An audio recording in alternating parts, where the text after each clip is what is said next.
15वीं सदी का हिंदुस्तान, जब रियासतें जंग व जदल में मसरूफ थीं, वहां एक गांव परीमांगर अपनी प्रासरार झील के लिए मशहूर था। उस झील को काली झील कहा जाता था। गांव के बुजुर्गों का कहना था कि ये झील आम झील नहीं, बल्कि एक अंधी कुव्वत की आमाजगाह है, जो किसी को भी अपनी तरफ खींच कर निगल सकती है। झील के किनारे मौजूद बड़े पत्थर पर एक कदीम तहरीर थी। जो झील की गहराई में छिपे राज को गुजार खोजेगा, उसकी रूह हमेशा के लिए कैद हो जाएगी। बहुत से बहादुर वहां जाकर लापता हो चुके थे और ये झील खौफ की अलामत बन चुकी थी। आरोग्या की मुहिम जोई। आरोग्या, एक नडर सिपाही और हकीकत के राजों को खोजने का शौकीन, काली झील के राज को जानने के लिए पेरेज़्म था। गांव के लोगों ने उससे रोका, मगर उसकी जद और तजस्सुस गालिब था।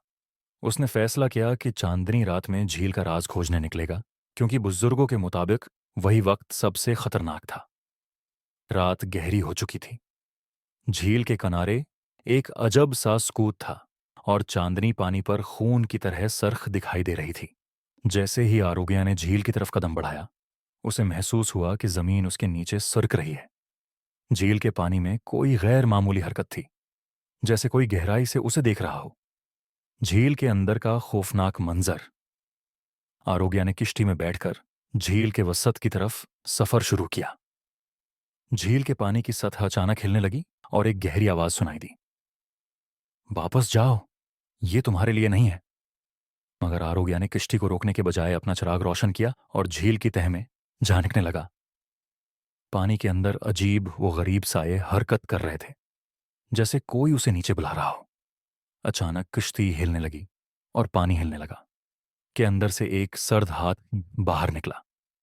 आरोग्या ने हिम्मत करके पानी में छलांग लगा दी और झील की तह में पहुंचने की कोशिश करने लगा। वहां एक सुनहरी दरवाजा था, जिस पर खून से लिखा था, यहां से आगे जाना मौत है। मगर आरोग्या के लिए मौत से डरने का सवाल ही नहीं था। उसने दरवाजा खोला और उसके पीछे एक खफिया गार मौजूद थी, जो किसी पुरानी सल्तनत के खजाने से भरी हुई थी। मगर खजाने के साथ एक अजीम उलशान मुजस्मा भी था, जिसकी आंखें चमकती थीं।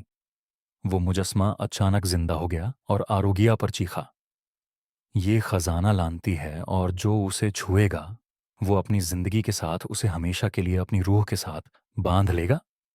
अंधेरा और खौफ। आरोग्या के दिल में खौफ की एक लहर दौड़ गई, लेकिन उसने फैसला किया कि वो सच्चाई के करीब पहुंच चुका है और अब वापस नहीं जा सकता। जैसे ही उसने खजाने में मौजूद एक सुनहरी तलवार को हाथ लगाया, पूरा गार लर्ज उठा।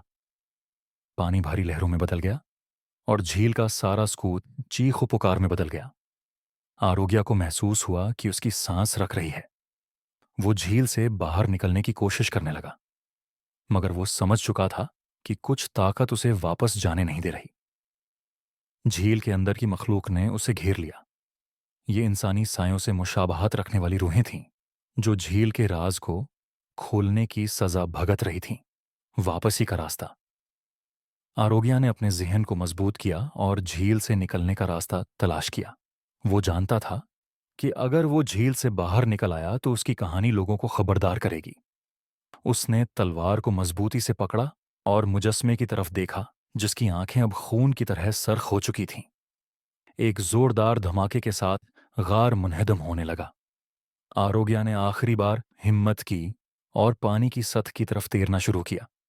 जैसे ही वो झील से बाहर निकला, उसके कानों में खौफनाक चीखों की गूंज थी। वो जमीन पर गिरा, जख्मी और कन से चौर, मगर जिंदा। कहानी का अंजाम। आरोग्या गांव वापस आया, मगर उसकी हालत देखकर लोग खौफजदा हो गए। वो खामोश था, मगर उसकी आंखों में एक ऐसी कहानी थी जो उसके अल्फाज बयान नहीं कर सकते थे। गांव वालों ने झील के करीब जाने का ख्याल हमेशा के लिए तुर्क कर दिया। आरोग्या ने अपनी बाकी जिंदगी एक वीरान जगह पर गुजारी, लेकिन उसकी कहानी हमेशा जिंदा रही। गांव वाले आज भी रातों में काली झील के करीब किसी की चीखें सुनते हैं, और कोई नहीं जानता कि वो चीखें किसकी हैं, आरोग्या की या उन रूहों की जो हमेशा के लिए कैद हो चुकी हैं।